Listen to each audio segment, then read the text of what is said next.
I'm so happy to have on Matthew Taylor, or as he had to change his name when he ran for office last time, Matt the Welder. How are you doing? I'm doing pretty good, my buddy. Well, before we get started, I just got to say something. Since you obviously like a clean environment, I'm sure you like clean restaurants too. If you ever visit Indiana anytime soon, make sure you stop by AJ's. It's near Purdue University, and it's a very clean place to eat and a very good place to eat. So I know you want a clean environment in Florida. So if you're ever in Indiana, make sure you stop by AJ's as a restaurant. I'll give it a shot. The last time I was there, I think it was the Man's Kitchen or something like that in Indianapolis. I stopped. It was awesome. It was like you walked into a man cave. It had bass on the walls. It looked like a roadhouse, but they had like the biggest breakfast I had ever eaten in my life. I didn't eat for like 2 weeks after that. Wow. Well, Indiana, it truly has so many restaurants that are underrated, and I appreciate everything that AJ's has done to help me out. So you have to visit them. So take me through, why are you running for Agriculture Commissioner of Florida? I've been seeing your videos go viral on TikTok, Instagram. You seem to be hitting on ideas that are not just Republican or Democratic, just common sense. So obviously you're running as a Republican, but why are you running in the first place? Because it seems like to me you're really not running on even a party line. You're more running on a solution to a problem. Well, the problem in Florida isn't a party issue. It's an issue for everybody in the state of Florida. And the Division of Ag or the Commissioner of Agriculture has way more an effect on your life than most people realize in the state of Florida. So they handle the Division of Forestry. They handle consumer services like consumer complaints, charities. They all of the charities in the state of Florida have to register with the Department of Agriculture. Concealed weapons license have to go through the Division of Ag. So it's a huge part of people's life that they really didn't realize until I started running for the race. And that's why the establishment hates me right now. Is this was kind of like a sweetheart retirement gig that they would get. And instead of it being neutral like it should be, like just to help the farmers out, the small farmers and not the big corporate interests, they were politicizing the office and trying to like push their agenda through there and make it more powerful than it should have been. So when I started running, I looked at it and I said, the division of ag can do a lot of good. It can do a lot of change. It can, like the pesticide use where they're spraying all the herbicides in our waterway. You could put a stop to that, not by going to the FWC and saying, Matt the welder says you can't spray, but you can unregister the chemicals that they're spraying because all of those pesticides and herbicides have to be run through the Division of Agriculture in the state of Florida. And they really didn't start attacking me until I pointed that fact out to people. Wow. And it's just crazy how political it all is when it doesn't need to be. A big thing in Florida is the Everglades, and Mhm. you've obviously done a lot of coverage on it. What's going on with Everglades? Why are they becoming dirtier? Why are they becoming polluted? And what's your problem to help that? Well, a lot of it is runoff. It's runoff from a number of things. Big industry down there is the sugarcane industry and the runoff, the nitrogen pollution from fertilizers and stuff makes it around it, and even biosolids, which is sewer sludge. They take the sewer sludge from the waste treatment plants and they turn it into a fertilizer that they're telling farmers is safe. Well, all of that sewer sludge, as you use it along the banks of the river that drain into the Everglades, it's taken that nutrient pollution right into Lake Okeechobee, into the Everglades, and all that stuff, and it's creating a huge problem. You have environmental groups that are actually trying to protect the Everglades, legitimately protect it, like they dug a rock mine, and the rock mine that they're trying to push in the Everglades. You had the Hendry County Sheriff come out and say the people that are posting this about the rock mine, their followers are threatening U.S. Sugar employees or this, that, and the other. And it's like, well, the groups that are posting for the rock mine to stop it or against it, you can't control what people post online. Nobody can. You know, I mean, people, there's crazy people all the time. So it's crazy to see how much big ag is able to affect the Everglades, Lake Okeechobee, and pretty much life in Florida. And when I say big ag, I'm not just talking about U.S. Sugar. I'm talking about Mosaic. I'm talking about all these giant companies that we have in the state of Florida that are sucking up our water rights. Like in eastern Hillsborough County, the farmers that get blamed for, we had a massive freeze. Okay, it was awful, and the farmers have to use water to try to protect their crops. So everybody blames the farmers for stealing the water from their communities that are on wells around them. The wells go dry around the farms or what have you, but nobody's pointing out the fertilizer industry is permitted to pull 70 million gallons a day from the Florida aquifer. And they pat themselves on the back and they say, we're only pulling 30 million gallons a day out of the aquifer. So our small farmers are really getting squeezed by these big industries, and they're getting a pass because they pay like $120 for a water permit to pull as much water as they need out of the ground. And a lot of people will say, well, Nestle, the water bottle companies, they're stealing our water. Nestle's pulling like 230,000 gallons a day out of the ground, which is a lot. But Mosaic is 30 million gallons a day, and nobody wants to be the elephant in the room and talk about it.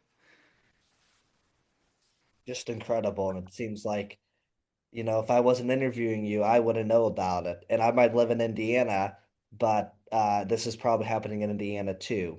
Which leads to my next question, which is AI data centers, your views on it. Are they good? Are they bad? If they are bad, why are they worse compared to other factories or things that have gone up before? Well, the thing with AI data centers is nobody wants them. Nobody wants them in their communities. The Microsoft attorney even came out and said that exact line. Nobody wants them. They don't bring a lot of jobs, long-term construction jobs. They bring a lot of construction jobs. They use a lot of energy, and the consumers around them are the ones that continue to get rate increase after rate increase from the power companies as they get approved through our Public Service Commission. And then they use a lot of water. Like there's one down here in Polk County, Fort Meade, they're trying to stop. It is massive. It's like 1,200 acres they're proposing for this facility. Polk County is running out of water. They're having like water wars with Tampa Bay Regional Water Supply. So they're suing each other over access for water, but they're approving data centers that use a bunch of water. And it's gotten so bad. And in the state of Florida, you have layers in the aquifer. You have the freshwater layer, then you have a brackish layer. The freshwater layer is where we get most of our drinking water from. Well, they've depleted it in Polk County, and they're drilling into that brackish layer, and they're going to start using that as a municipal drinking water supply. So the consumers are going to have to pay more for that kind of stuff because if you're getting your water from the Polk Regional Water Collective, you're going to have to pay for them to run it through reverse osmosis and a more expensive process. You have the water collectives in the state of Florida looking for alternative water supplies, but the commissioners continue to prove these data centers, these new massive subdivisions.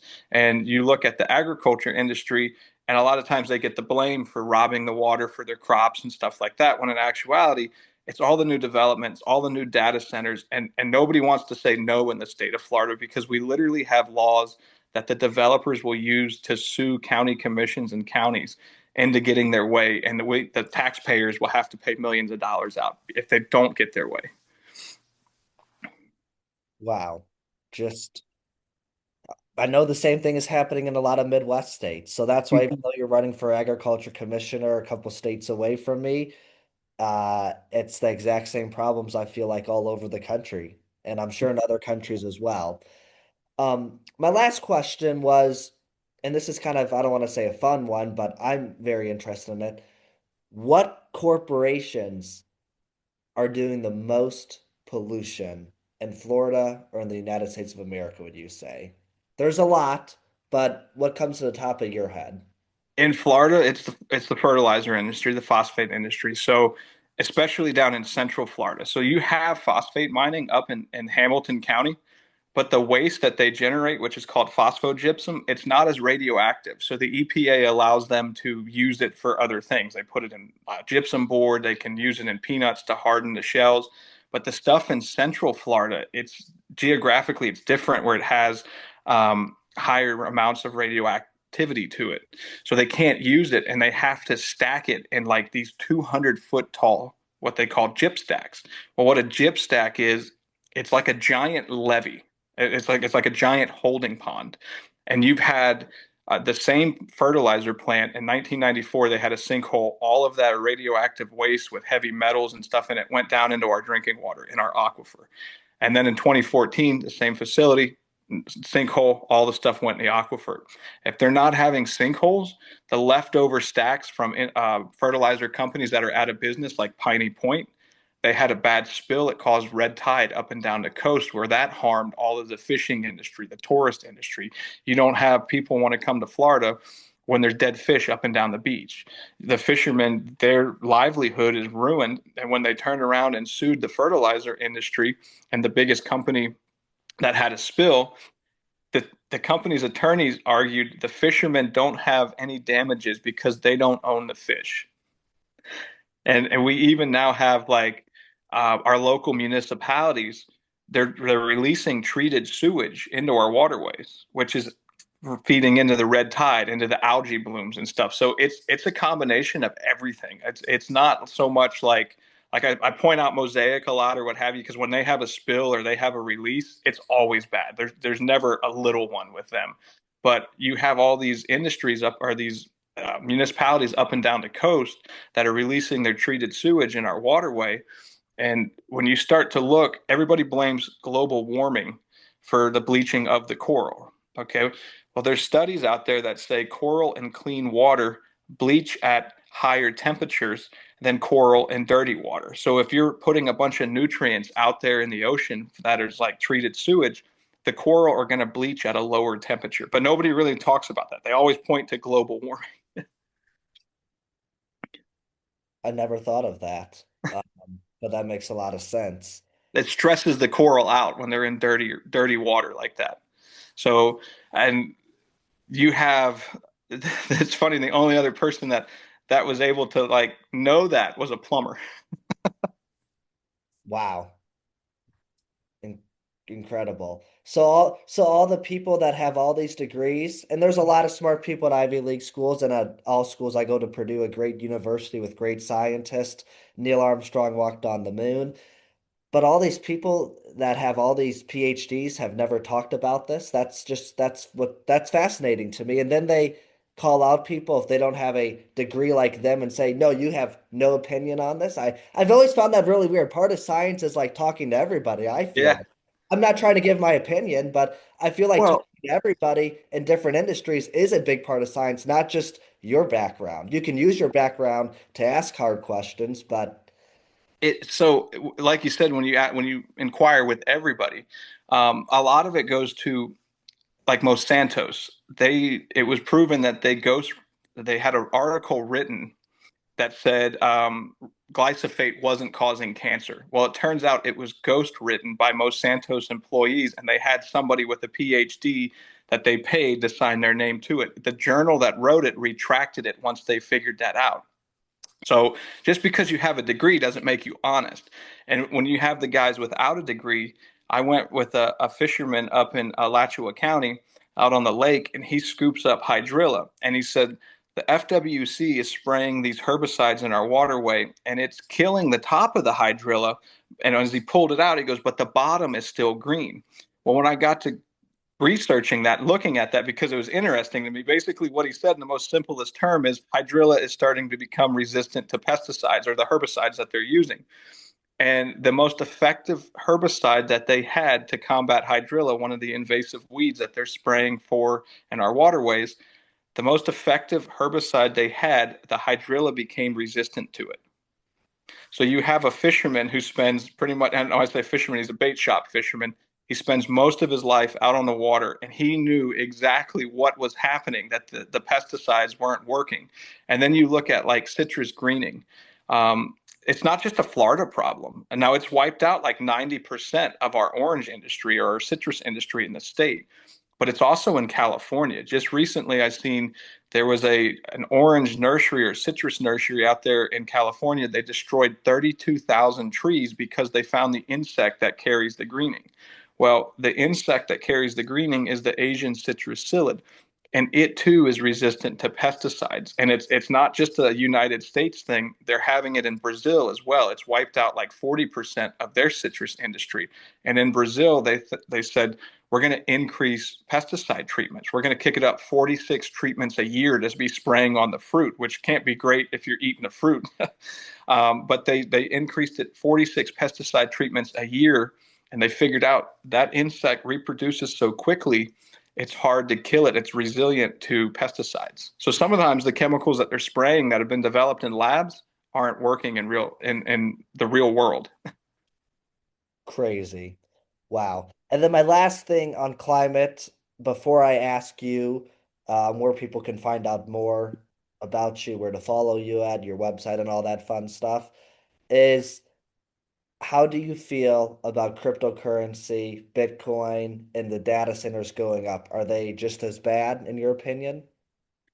The crypto thing, I've never understood it. That was one of those like as blue collar, you look at all these people getting rich with a coin on the internet or whatever, and then you'll see like other guys will come in as a mechanic or a welder or whatever, and they're like, I invested in Shiba Inu, and I'm like, well, what is that? And you see like that it goes the data centers. No, the thing with the data centers is they take up so much land, okay? And they're putting them on our agriculture land. And all of the politicians right now seem to be in favor of data centers. And part of me says it's not really about crypto. It's not really about like Chat GPT. Like if you ever use Chat GPT, a lot of times it's wrong, like it's incorrect. The statements are incorrect. So the data centers to me don't seem like they're for us. The data centers to me seem like they're for those like flock cameras and companies like Amazon, because Amazon is building the Ring cameras that the doorbells and all of their other cameras. They're building a biometric facial ID.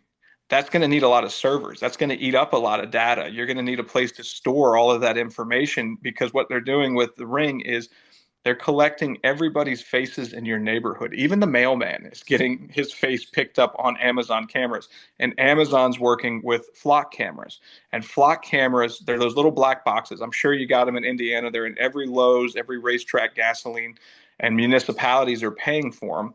Flock cameras are recording every car that drives by, and they're using AI. So if you drive by it and you don't have a tag on your car, but you have bumper damage, or your back windshield's blown out, or you got a bumper sticker, the computer is picking up on the unique signatures of the cars. So that's going to take a lot of data and a lot of computer processing to be able to pick up to do all that stuff that these cameras, this like Big Brother Orwell society that we're building.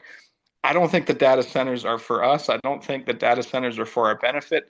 It's more for like the surveillance companies, it seems like to me, because you would have to have massive hardware, massive computers to be able to do that. And when you have a group of constituents that don't want them, that turn out to your local community meeting and they say, listen, we don't want this in our neighborhood. We want to be more of a rural farming area, and the county commissioners approve it anyways, they're approving them for nefarious reasons. Interesting. Wow. So Amazon's kind of spying on people then. Yeah, it's a weird thing. They're building like biometric facial recognition to where everybody in your community will be they will know who's there, who's coming, who's going. I've seen a thing, I forget what state it was, but the Challenger, the Dodge Challenger Hellcats, evidently in that state there was a high number of them that were stolen. So if you came into that state with a Florida tag, they were going to track your Hellcat, even if you hadn't committed a crime. And they were going to send out their deputies to pull you over, not because you've committed a crime or they know that that Hellcat is stolen. They had so many of them that were stolen that they were using flock cameras to track every single Hellcat that passed by these devices. So when they tell you it's for your safety, it goes back to those who give up a central liberty for a little bit of safety deserve neither safety nor liberty. I'd have to say that's a very good way to put it. Where can people find out more about you? I really appreciate you coming on the show because so many of these topics, although you're running for office in Florida, I feel like these topics need to be talked about all over the United States. Mm-hmm. And probably even other countries. If somebody's listening in Denmark or Finland, I'm sure there's data centers going. Well, I know there's data centers going up there. I know that there's pollution there. There might not be the Everglades in some countries. Florida's blessed to have the Everglades, but there's certainly streams and things. So I just knew that this is such an important conversation to have. And I feel like you're one of the few people bringing light to it, running for public office in the world anywhere. So where can people Uh, learn more you about? can find me on social media like Facebook, Instagram, YouTube, Twitter. And then you can visit treadback.com. That's my website that has like campaign details and stuff. My social media is where you can find like the events where I'm going to be next in person in the state of Florida, wherever I'm traveling to speak.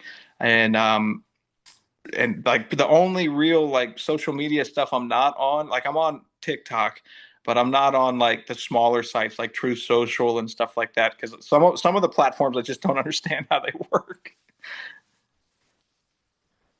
Amen. Well, thank you so much. Appreciate you doing this a lot, Matt. So thank you. Yeah, I appreciate your time, my buddy.